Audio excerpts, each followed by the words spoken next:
오늘 같이 나누실 말씀은 사무엘상 22장 6절부터 19절 말씀까지입니다. 사무엘상 22장 6절부터 19절 말씀까지입니다. 오늘 말씀은 6절부터 10절까지만 읽고 말씀을 같이 나누겠습니다. 6절부터 읽겠습니다. 시작. 사울이 다윗과 그와 함께 있는 사람들이 나타함을 들으니라. 그때 사울이 기브와 높은 곳에서 손에 단창을 들고 에셀나무 아래에 앉았고 모든 신하들은 그의 곁에 섰더니 사울이 곁에 선 신하들에게 이르되 너희 베냐민 사람들아 들으라. 이새의 아들이 너희에게 각기 밭과 포도원을 주며 너희를 천부장 백부장을 삼겠느냐.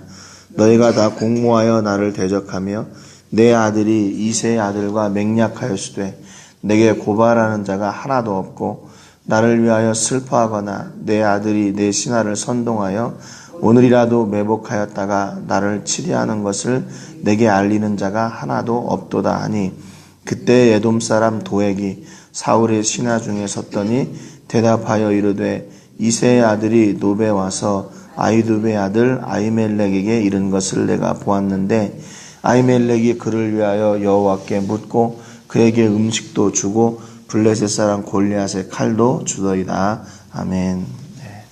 우리가 어제 말씀을 통해서 다윗이 노브를 떠나서 아둘람 굴로 또 피신을 가게 됐죠.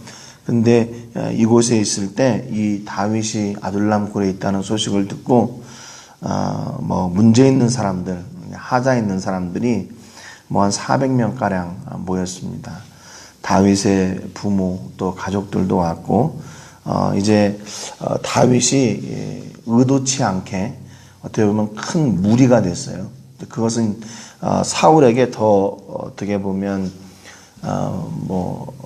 그 어떤 빌미를 줄 수 있는 이제 그런 환경이 된 건데 다윗은 그럼에도 불구하고 자기가 나 혼자 살아야겠다, 당신들 필요 없다 이게 아니라 그들을 이렇게 돕고 함께하는 그런 사람이 되었습니다. 그래서 하나님의 뜻을 기다리던 다윗은 선지자 갓을 통해서 이제 다시 유다 땅으로 돌아가라. 그래서 다윗이 바로 헤레스풀에 들어가게 되죠. 그러면서 이런 그 다윗의 움직임에 대해서 모를 리가 없겠죠. 그 400명의 사람들이 그 다윗을 찾아왔다 하는 그 소식을 이제 사울도 듣게 되겠죠. 근데 이제 사울은 뭔가 이제 그런 끼미는 보이는데 어떤 정확한 소식이 없으니까 더 답답해하는 겁니다. 오늘 6절에 보니까 사울이 다윗과 그와 함께 있는 사람들이 나타났다 함을 들으니라. 그때 사울이 기브와 높은 곳에서 손에 단창을 들고 에슬레모 아래에 앉았고 모든 신하들은 그의 곁에 섰더니 그랬습니다. 그러니까 사울도 뭔가 이렇게 소식통이 있는 거죠. 그런데 어떤 그 소문을 들은 거지 정확한 다윗의 위치라든지 그 규모라든지 이런 거를 잘 모르는 거예요. 아무튼 뭔가 이제 다윗에게 사람들이 이제 막 모이기 시작하고 거기에도 뭔 세력이 막 이렇게 일어나고 있다고 하는 그 소식을 들으니까 이제 사울이 긴장이 되는 거죠. 저놈이 진짜였구나. 나를 대적하고 나를 죽이려고 하고 이제 이 반역을 해가지고 이스라엘을 지가 이렇게 먹으려고 그러는구나. 이런 그런 생각을 이제 하게 됩니다. 그래서 성경이 사울을 이렇게 묘사하는데 기브와 높은 곳에서 손에 단창을 들고 에셀나무 아래에 앉았다 이렇게 기록하고 있습니다. 근데 왕의 권위를 상징하는 것이 홀이라는 게 있거든요. 그래서 홀을 가지고 왕이 나라를 다스리는 그런 위치에 서는데 사울은 단창을 들고 있어요. 그러니까 결국 사울 곁에는 늘 단창이 있었거든요. 그러니까 지금 사울이 준비하고 있는 것은 뭐냐면 백성을 어떻게 하면 잘 다스릴 것인가, 백성들이 어떻게 하면 하나님의 말씀을 따라 순종하고 그 안에서 잘 살 수 있을까, 이것을 염려하고 이렇게 그것을 준비하는 것이 아니라 자기 복수하려고 하는 거죠. 다윗을 죽이려고 하는 그 일을 준비하고 있다는 것을 그의 모습을 통해서 우리가 볼 수가 있습니다. 그러니까 그 복수심에 불탄 그 임금 곁에 선 신하들, 그들은 또 그 마음이 어떻겠습니까? 자, 우리 임금이 저렇게 지금 개인적인 복수를 하려고 저런 일을 이렇게 준비하고 있는데 이게 참 안타까운 일이죠. 뭐 나라를 위해서 헌신하고 뭐 나라를 위해서 어떻게 하면 이 나라가 바르게 세워질까, 이거를 고민하고 한다면 아마 신하들도 그 일을 위해서 최선을 다할 수 있을 것 같아요. 그런데 그 왕이 앞에서 창을 들고 막 복수심에 불타가지고 이렇게 하고 있다면 그 신하들 마음이 그렇게 좋지 않을 것 같아요. 7절에 보니까 이제 사울이 그 신하들에게 이제 그 다윗에 대해서 그 다윗은 아무것도 아니다 라고 하는 그런 이제 이야기들을 합니다. 너희 베냐민 사람들아 들으라, 이렇게 얘기하죠. 자기 신하들을 부르는데 너희 베냐민 사람들아, 그렇게 얘기해요. 이새의 아들이 너희에게 각기 밭과 포도원을 주며 너희를 천부장 백부장을 삼겠느냐, 그럽니다. 여기 사울이요, 베냐민 사람이에요. 베냐민 출신이에요. 그런데 그 신하들에게 베냐민 사람들아 부른다는 얘기는 뭐냐면, 자기가 사울이 왕이 되고 나서 그 신하들을 이렇게 등용할 때 자기 지파 사람들을, 자기 지파 출신 사람들을 이렇게 등용했다는 것을 알 수가 있죠. 그러니까 사울의 정치적인 의도는 뭐냐면요, 그 나라가 어떻게 하면 잘 될 것인가, 이게 아니라 어떻게 하면 나의 정치적인 기반을 든든하게 해가지고 내가 이 나라를 내 마음대로 이렇게 움직일 것인가 하는 것이에요. 12지파가 있잖아요, 이스라엘에. 그렇다면 이스라엘의 임금이라면 적어도 이렇게 각 지파에서 한두 명씩 좀 대표를 모아가지고 또 뭐 그 지파에서 뭔가 이렇게 이 사람은 이런 영역에서 뛰어난 사람이다, 그런 사람들이 있으면 이렇게 추천을 받아서 이렇게 골고루 등용을 하고 각 지파들의 어떤 소리를 듣고 그들이 어떻게 하면 하나님의 뜻에 더 순종하며 나갈 수 있을까, 이렇게 신하들을 구성할 수가 있을 텐데 사울은 그러지 않았어요. 자기 편을 다 세운 거예요. 자기 편. 자기 말을 잘 듣고 자기 말을 잘 따라줄 수 있는 사람. 그러니까 당당하게 얘기잖아요. 야, 베냐민 사람들아. 이거 뭐 요즘 정치 시대에 이럴 수가 있겠습니까? 왕이 쉽게 말하면 경상도 사람이라고 경상도 사람들만 다 한다면 국회가 돌아가겠어요? 국민들도 가만히 있지 않겠죠. 근데 사울은 좀 그런 편파적인 성향이 있었다는 것을, 그러면서 이제 말합니다. 야, 너희들이 이새의 아들, 이건 이제 뭐 다윗을 좀 비꼬는 투지요. 다윗이 너희에게 각기 밭과 포도원을 주고 너희를 천부장 백부장 삼겠냐? 그 8절에 보니까 너희가 다 공모하여 나를 대적하며 내 아들이 이새의 아들과 맹약하였으되 내게 고발하는 자가 하나도 없고 나를 위하여 슬퍼하거나 내 아들이 내 신하를 선동하여 오늘이라도 매복하였다가 나를 치려하는 것을 내게 알리는 자가 하나도 없도다, 그렇게 얘기합니다. 그게 뭐냐면 지금 이 사울은요 이제 과대망상까지 된 거예요. 과대망상. 너희들이 다 공모했다. 그래서 나를 대적했다. 내 아들이 다윗과 맹약하고 그렇게 했지만 내게 알리는 자가 하나도 없다. 그러면서 오늘 요나단이 나를 너희들을 이렇게 선동해가지고 나를 죽이려고 하는데도 그것을 알리는 자가 하나도 없다. 신하들을 막 윽박지르는 거죠. 그냥 참 신하들이 답답했을 것 같아요. 아니 지금 일어나지도 않은 일에 대해서 저렇게 할 수가 있나? 누가 자기를 죽이려고 해요 지금요? 지금 다윗이 누가 사울을 죽이려고 했습니까? 그렇지 않잖아요. 요나단도 역시 마찬가지고요. 그런데 심지어는 이제 자기 아들까지도 너희들하고 내통해가지고 나를 죽이려고 한다. 지금 그 얘기는 무슨 얘기냐면 사울의 지금 머리 가운데 사울의 생각에 뭐가 있나 하는 것을 지금 보여주는 거예요. 지금 사울은 자기를 누가 이렇게 위협하고 죽이려고 한다는 위기의식 가운데 빠져있죠. 그 얘기는 무슨 얘기냐면 자기의 왕권을 노리는 사람들이 지금 있다는 거예요. 자기 아들임에도 불구하고 그가 나를 하려고 한다. 다윗도 역시 마찬가지로 그 도전자다. 그런데 그들은 너희들이 아무리 그들에게 충성해봤자 아무런 소용이 없다. 이제 그렇게 얘기를 하는 거죠. 그런데 9절에 보니까 그때 에돔 사람 도액이 등장을 합니다. 에돔 사람 도액. 이 에돔 사람 도액은 21장 7절에 잠깐 등장했던 사람이에요.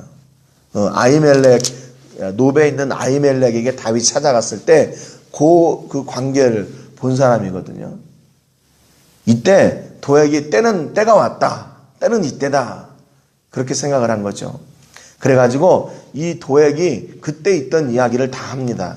이새의 아들이 노베 와서 아히두베의 아들 아히멜렉에게 이런 것을 내가 보았는데 아히멜렉이 그를 위하여 여호와께 묻고 그에게 음식도 주고 블레셋 사람 골리앗의 칼도 주더이다 그랬습니다. 여러분 지금 이 도액이 그때 사울의 목자당이었거든요. 그러니까 사울이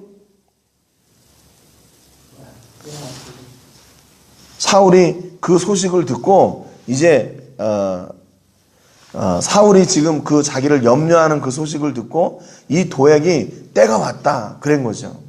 그러니까 이 도액이 다른 사람들은 다 잠잠하고 있는데 이런 이야기를 할 수 있다는 건 뭐냐면 도액이 여기서 뭔가 사울에게 기대하는 것이 있었어요. 야, 저렇게 사울이 저렇게 지금 긴박하게 저렇게 위기의식을 느끼고 있으니까 아무도 지금 다윗이나 요나단에 대해서 소식을 주는 사람이 없으니까 내가 여기서 이렇게 내가 목격한 이야기를 딱 하면 이제 사울이 나에게 뭔가 이렇게 상을 주겠지. 내가 이 지위에서 또 더 높아질 수 있겠지. 그런 사심을 가지고 있던 거죠. 사심. 그렇게 해가지고 그 이야기를 사울에게 합니다. 그런데 이거를요, 다윗이 다 알아요. 그러니까 나중에 다 알겠죠. 그 일이 일어나서 다윗이 다 알지요. 그래서 그 도액을 노래하기를 시편 52편에 그렇게 기록하고 있어요. 시편 52편의 부제가 에돔인 도액이 사울에게 이르러 다윗이 아히멜렉의 집에 왔다고 그에게 말하던 때에 그 사울, 오늘 이 순간이에요. 이때 다윗이 그 노래를 하는 겁니다. 시편 52편. 거기에 보니까 포악한 자여 네가 어찌하여 악한 계획을 스스로 자랑하는가. 하나님의 인자하심은 항상 있도다. 네 혀가 심한 악을 꾀하여 날카로운 삭도같이 간사를 행하는도다. 네가 선보다 악을 사랑하며 의를 말함보다 거짓을 사랑하는도다. 간사한 혀여 너는 남을 해치는 모든 말을 좋아하는도다. 그런즉 하나님이 영원히 너를 멸하시며 너를 붙잡아 내 장막에서 뽑아내며 살아있는 땅에서 내 뿌리를 빼시리로다. 그러니까 다윗이요, 그 사실을 알고 나서 하나님의 저주가 너를 멸망시킬 것이다 라고 그렇게 노래를 했어요. 그러면서 다윗이 52편 8절 9절에 그러나 나는 하나님의 집에 있는 푸른 감람나무 같으며 하나님의 인자하심을 영원히 의지하리로다.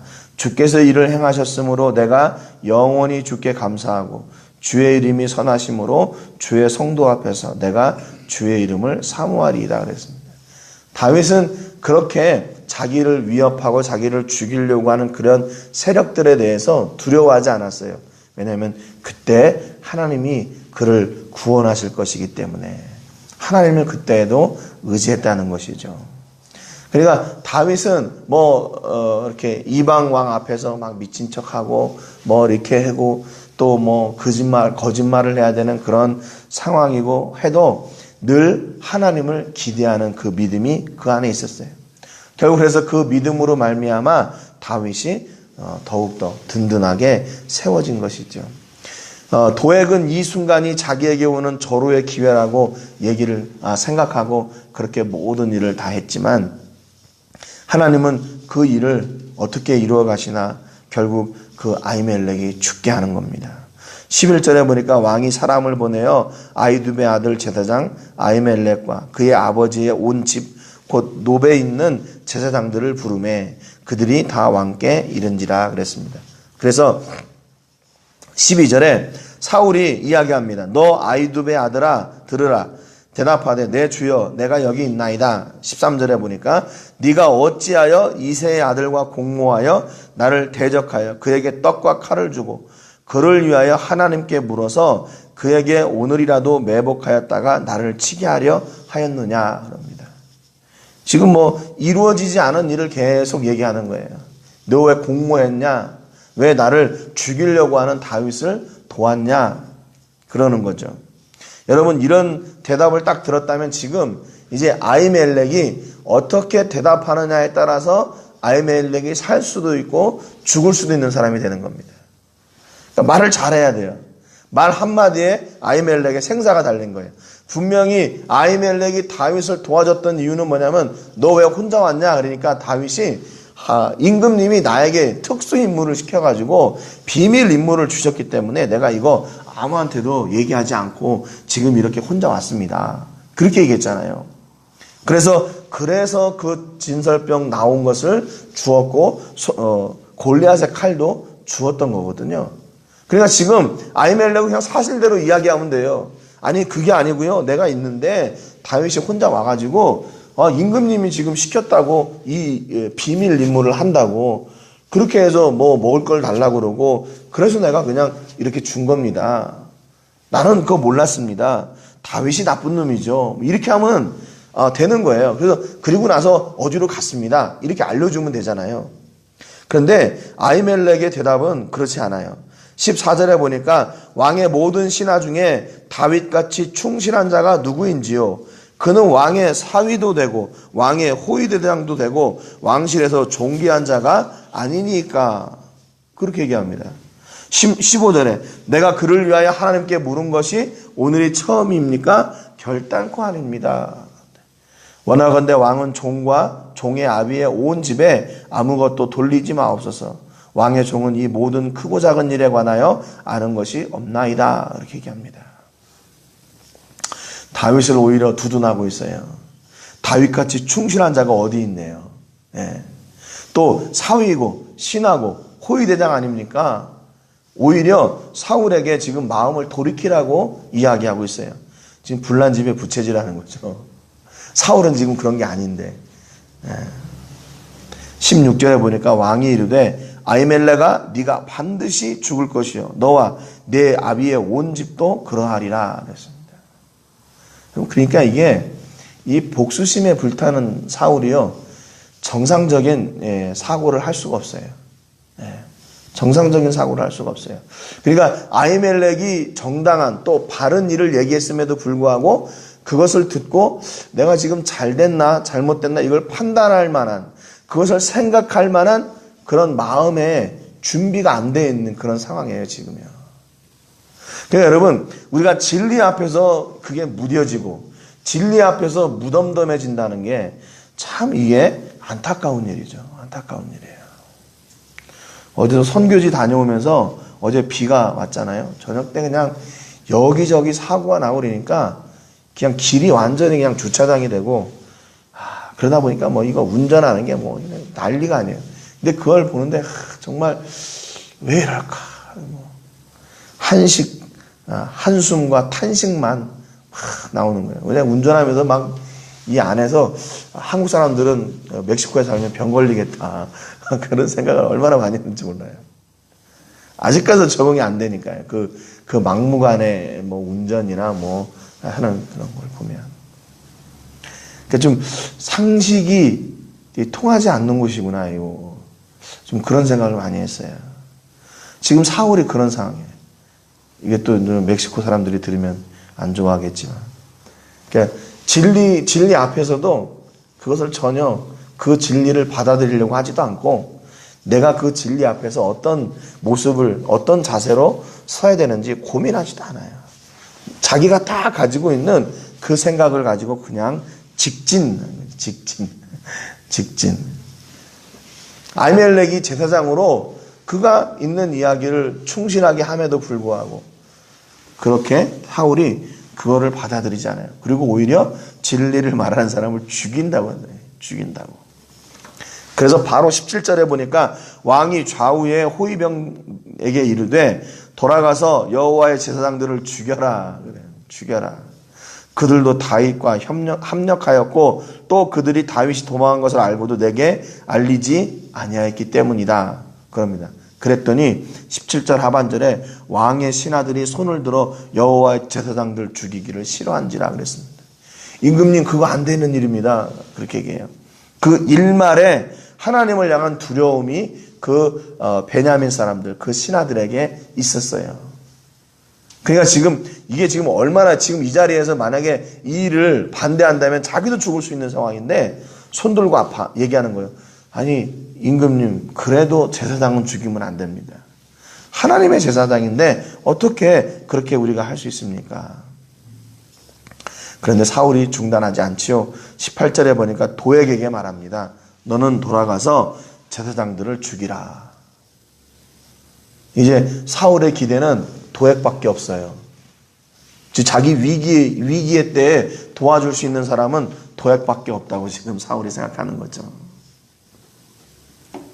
그랬더니 에돔 사람 도액이 돌아가서 제사장들을 쳐서 그날에 세마포 에봇 입은 자 85명을 죽였고 제사장들의 성읍 노베 남녀와 아이들과 젖 먹는 자들과 소와 나귀와 양을 칼로 쳤더라 그랬습니다. 완전히 놉을 진멸시켰어요. 얼마나 안타까운 일입니까? 얼마나 안타까운 일이에요. 그런데 참 희한한 거는요. 그 뒤에 이제 놉이 이러고 나서 그 뒤에 그러면 사울에게 무슨 상을 받았나? 그런 얘기가 없어요. 그러면 다윗에 의해 놉이 죽었나? 그런 얘기도 없어요. 그러니까 아무튼 도액은 이게 성경에서 등장하는 요 순간의 그 이야기로 잠깐 나왔다가 잠깐 이렇게 사라지는데 그는 정말로 비참한 인생을 살게 되는 거예요. 어떻게 되었는지는 잘 모르겠어요. 성경에 그 기록이 없으니까. 그런데 이 사람이 이 일로 인해서 사울에게 상을 받았다고 해도 그것은 축복이 아니라 저주죠. 축복이 아니라 저주예요. 왜냐하면 이미 다윗이 그렇게 노래했잖아요. 너를 하나님께서 책임질 것이다. 시편 52편에. 예. 하나님이 영원히 너를 멸하시며 너를 붙잡아 내 장막에서 뽑아내며 살아있는 땅에서 내 뿌리를 빼시리로다 그랬거든요. 그가 이 땅에서 상을 받았든지 받지 않았든지 그는 이미 하나님으로부터 버림을 당한 자가 된 거죠. 그게 저주예요. 그러니까 한 사람 도액과 아히멜렉, 도액은 죽이는 사람인데 아히멜렉은 살리는 사람이 됩니다. 자기의 생명을 다해서 다윗을 변호했잖아요. 또 사울의 신하들은 또 어떻습니까? 그냥 그 사울의 앞에 서 있긴 있지만 그 사울이 잘못된 것을 알았을 때 그거 안 된다고 얘기했던, 살리려고 하는 사람들이 됐어요. 근데 우리 주변에는요 이렇게 죽이려고 하는 사람들이 있어요. 죽이려고 하는 사람들, 망하게 하려고 하는 사람들, 넘어지게 하려고 하는 사람들, 상처받게 하려고 하는 사람들, 상처를 주는 사람들이 있다는 겁니다. 그런데 그것은요 우리의 평가가 아니라는 거죠. 하나님께서 다 아시고 그를 하나님이 평가하시고 책임져 주시는 거예요. 좀 성경에서 나중에 이랬던 도액이 다윗을 만나가지고 다윗에게 이렇게 복수를 당했다 이러면 참 속이 후련할 텐데 그런 게 없어요. 하나님이 책임져 주시는구나. 원수가 없는 것도 우리의 손에 있는 것이 아니라 바로 하나님의 손에 있는 것이라는 것. 결국 우리는 뭐냐면, 그러니까 우리는 어느 편에 서야 되냐? 살리는 자의 자리에, 살리는 편에 서야 되는 거죠. 여러분, 사람의 생명을 살리는 것도 귀하지만 영혼을 살리는 일이 얼마나 더 귀합니까?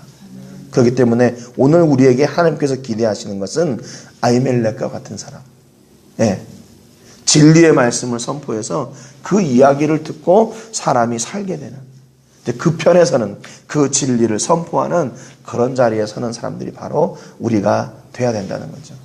아히멜렉은 진리 앞에서 그것을 타협하지 않았어요. 내가 이 자리에서 어떻게 하면 내 목숨을 부지할 수 있을까? 그래서 이렇게 막 포장하고 그러지 않았어요. 있는 그대로 그 진리를 사울 앞에 선포합니다. 사울이 불편해하든지 말든지 그 진리를 타협하지 않고 끝까지 그 진리의 편에 서서 그 말씀을 세워가는 거죠. 여러분, 오늘 우리 모든 식구들의 삶을 통해서 이렇게 하나님의 진리가 세워지는 복이, 또 생명에 살게 되는 그 역사가 온전하게 이루어지는 그런 자리에서는 우리 주인공들이 되시기를 주님의 이름으로 축복합니다. 오늘도 우리 과달라라 교회를 위해서 기도해 주시기 바랍니다. 우리 교회가 더욱 부흥하게 하시고 이 땅에 갈 길을 잃은 영혼들이 주께로 돌아오는 그런 통로가 되게 해주시기를 위해서 기도하시고, 어떤 상황 가운데서도 진리를 타협하지 않는 교회, 우리 성도들이 되시기를 위해서 기도합니다. 오늘은 또 박현옥 선교사님을 위해서 기도합니다. 시티에서 새로 시작된 교회가 건강하게 세워지게 해주시고, 그 교회를 통해서도 하나님의 선교적 교회의 온전한 모델이 될 수 있도록 위해서 우리 박현옥 선교사님을 위해서 기도해 주시기 바랍니다. 우리 같이 기도하기 전에 제가 먼저 기도하겠습니다. 하나님 아버지, 감사드립니다.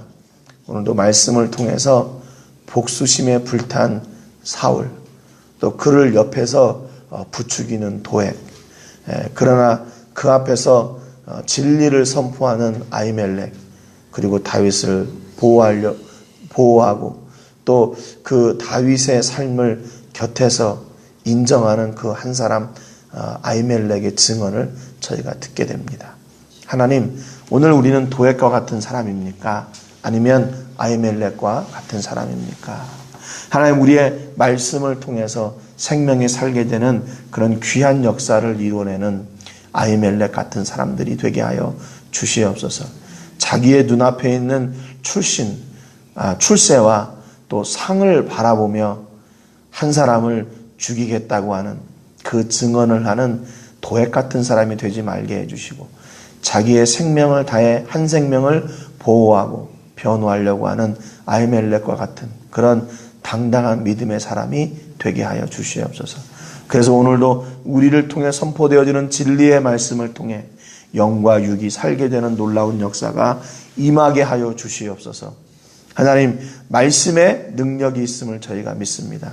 우리를 통해 선포되어지는 그 말씀이 나의 이야기가 아니라 하나님의 말씀이기에 하나님께서 책임져 주시고, 우리의 입술을 통해 선포되어지는 진리의 말씀을 통해 영육이 살게 되는 놀라운 역사가 있게 하여 주시옵소서. 아버지, 그런 교회가 바로 우리 교회가 되게 하여 주시옵소서. 오늘도 우리를 통해 하나님의 놀라운 일을 이루어 가시며 살리는 사람이 되기를 원하는 우리 모든 식구들과 자녀들과 사업장에 이런 복이 넘치게 하여 주옵소서. 감사와 영광 드리고 예수님의 이름으로 기도합니다. 아멘.